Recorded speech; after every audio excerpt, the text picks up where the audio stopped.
अपने पुण्य कर्मों के फलस्वरूप सुख और अपने पाप कर्मों के फलस्वरूप दुख प्राणी को इसी जन्म में या अपने अगले जन्म में भोगना ही पड़ता है। वो टल नहीं सकता। इसलिए अकर्मण्य हुए बिना निरंतर अपने धर्म के अनुसार कर्म करते जाओ और मन में यह पक्का विश्वास रखो कि जिस नियत के साथ तुम कर्म करोगे उसी नियत के अनुसार तुम्हें फल अवश्य मिलेगा। कर्म का यह अटल विधान है, इसमें कभी किसी के साथ अन्याय नहीं हो सकता। हे अर्जुन, प्राणी का कोई भी कर्म नष्ट नहीं होता। मनुष्य को अपने हर कर्म का फल अवश्य मिलता है। हे कृष्ण, इसका अर्थ तो यह हुआ कि मोक्ष प्राप्त करने के लिए मनुष्य को पाप और पुण्य से बचने के लिए कोई कर्म ही नहीं करना चाहिए। सारे कर्मों का त्याग करके सन्यासी बन जाना चाहिए।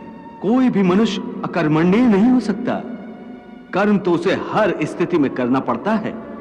परंतु सन्यासी तो कर्म का त्याग तो करते ही हैं। हे पार्थ, सन्यासी भी कर्मों का त्याग नहीं करते, न ही कर सकते हैं।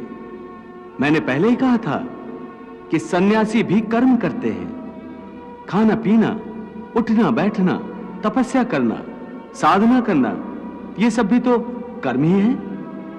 कर्म से कोई कैसे मुक्त हो सकता है? हे केशव, जब कर्म से मनुष्य मुक्त नहीं हो सकता तो वो कर्म कैसे करे कि उसे पाप और पुण्य से मुक्ति मिले?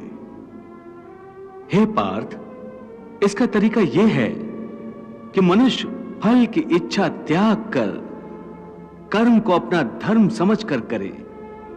फल उसे अवश्य मिलेगा, परंतु इस फल का वो विधान की इच्छा समझकर स्वीकार करे। ज्ञानी पुरुष इसी योग को अपनाकर कर्म योगी बन जाते हैं। वाह प्रभु वाह।